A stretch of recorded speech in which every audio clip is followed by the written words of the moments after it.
VINCENZO'S Gold Crypto Investing this February the 18th, 2025. Daily cryptocurrency, XRP, and Bitcoin video you've come to expect, love, need, and deserve from the number one cryptocurrency influencer and insider here on social media and in the sphere. JE. We ask you to bell notification, comment down below, subscribe, and share as we get back into our normal routine here in the next couple of days as my health gets better. But as you can hear, my voice is still very raspy, but it is coming back. So we're going to start to get back into these videos, hopefully back to full speed in the next couple of days in the great state of Michigan, right? After we've had about 8, 9 inches of snow over the last 8 or 9 days, and we have a nice snowpack for the first time this winter and very cold temperatures, right? If we look at some news, there was some news that I wanted to see, excuse me, but where was the news? Hmm, This is interesting. BlackRock Bitcoin ETF unlikely to become champion asset soon, Bloomberg analysis. Bloomberg has published a tweet about BlackRock's spot Bitcoin ETF IBIT replaying to X users, expressing a view that IBIT is unlikely to surpass SP, the S&P 500 ETF, Trust or Vanguard's S&P 500 ETF.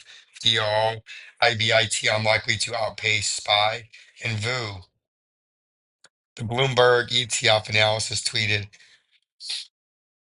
that VU has surpassed SPY in asset value of 631 million worth of assets, while SPY is worth 630,394. Excuse me. IBIT did reach 50 billion in the first year. It took VU 6 years to hit that mark. So definitely one to watch. However, he added that IBIT would need a ton more adoption flows, another big driver necessary for IBIT to become the number one is that it needs to break its correlation from the stock market.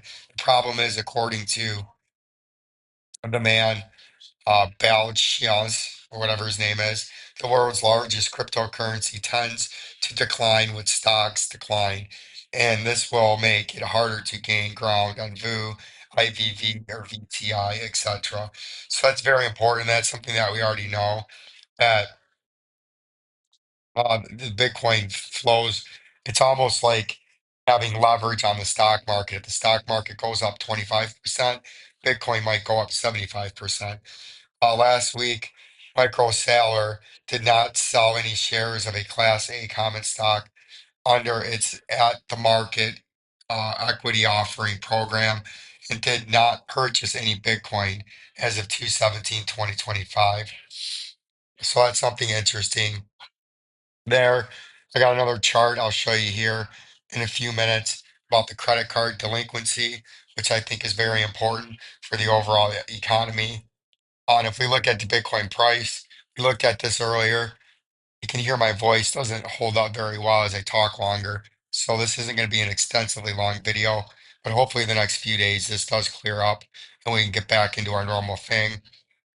You can see Bitcoin in the hour time frame is being squeezed in between the 50 at 97,895 and 100-day moving average at 93,774.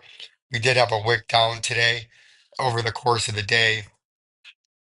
And if we go into the or time frame, you can see that it happened over the last few hours, and we're trying to bounce once again on the 93,700 or the 100-day moving average. But I do think Bitcoin does have a date with destiny down here at 84,279.88. If we scroll even out bigger into the daily, you can see what could be a head and shoulders topping out reversal pattern. In the weekly, what could be a head and shoulders topping out reversal pattern. And in the monthly, it is well defined that we could be in a head and shoulders.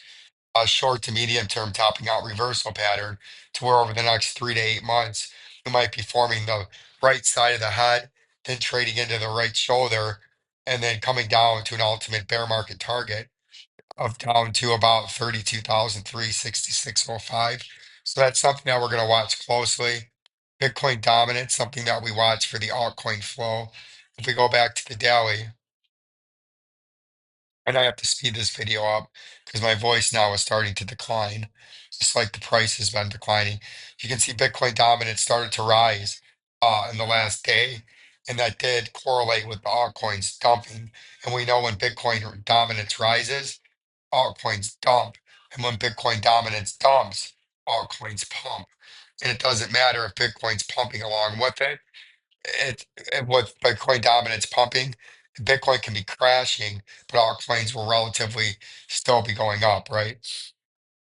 If we look at the XRP price, we got heavily rejected now by the 100-day moving average in the daily at 24 cents. I still think this is my future prediction that we started making a couple of weeks ago that the 50-day moving average will cross and get below the 100-day moving average, sitting there at 34.5 cents. And that's a bearish cross, which I believe is going to drive the price down all the way down here to a regional low and back down to that 200-day moving average and not just a quick wick. Then I think we could have a buyback off a regional double bottom, but I think the overhead pressure is going to be too much. And I do feel like there's some more short to medium term bearishness in the XLM price, and that could drive it all the way back down to between the 18, let me click that, and 16 cents with a first major target of 18 cents.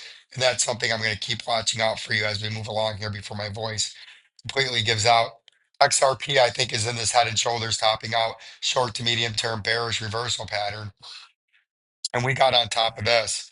We're not going to go back into it. Watch videos from, I don't know, 3, 4 weeks ago when the price was back here in mid to late January. We were telling you we could be forming a head and shoulders. And that was one of two possible patterns. And that is the pattern that has taken over and dominated now for the last month and a half. And I believe we're just forming the right shoulder. And I believe this is going to come down eventually. It could still pump back up to the 299, which would be the top. Get out of there. Which would be the top. Come on. Of this last left shoulder over here. You can see we got up to about 291 there. And we could still pump up into that range. And the major upper resistance would be 299. But I do believe we're fulfilling the right shoulder on this head and shoulders topping out reversal pattern. And I think we're going to hit the 200-day moving average. And then I believe we're going to come down to the $1.31 technical target over the next maybe 2 to 3 months. So that's something that we're going to watch out for. AMP, unfortunately, in the short to medium term, very bearish. But I still think in the long term, we will hit some of those upper targets. But in the short term, there's probably better buying opportunities. Hbar got rejected. The moving averages continue to decline in Hbar. We're just going to hit some of these altcoins that we haven't hit in a few days. You can see we flushed all the way back down after we had the wick up, after we hit the 200-day moving average. Now we're getting driven all the way back down, just above the 200-day moving average at 19 cents. I still don't want to buy you. And I believe we're going to come down to the 15 cents, which is what we've been watching for here, which was a mountain double top or an M topping reversal pattern, which is top one, neckline right there at 24 cents, top two, which is a double top mountain, but it forms an M because it's a mountain top, mid ground resistance, neckline, point of a breakout, and that gets us down to the 15 cents, and that's where we're going to go there. And Hendra, XTC, I think is about to have a big fall down, maybe potentially all the way back down near this where this flash wick took place back here on January the 26th or 27th. And from current price, I think we're going to come down 54.61% down to the zero point zero 0.04 level.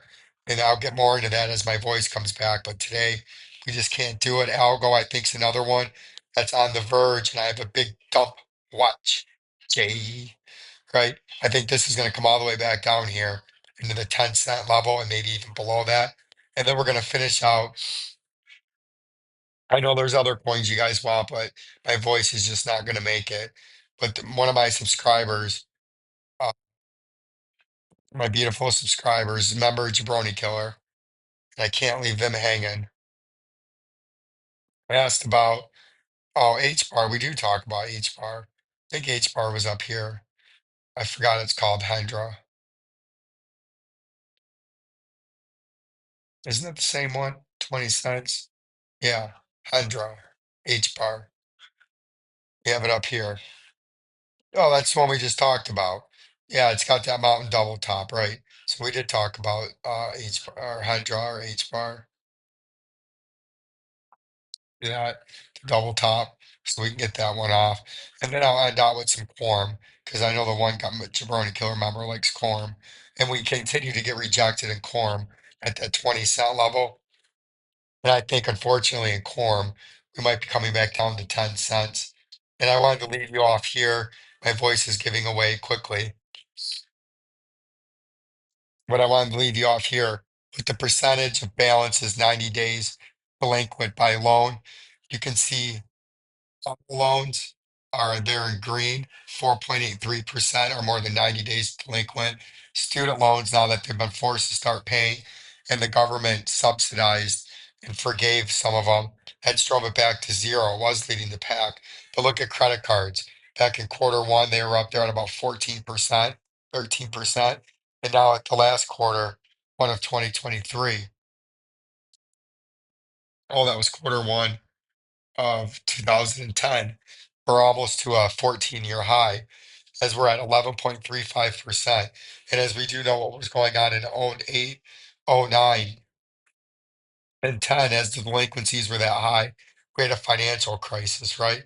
So that could be tipping and maybe a canary in the coal mine for a financial crisis.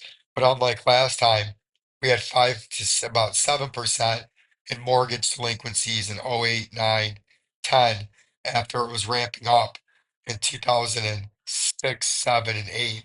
Right now, we don't see anything like that in the housing market. So we're going to continue to watch that, but that might be a canary in the coal mine for a financial problem. Like, subscribe, and share. Peace and love.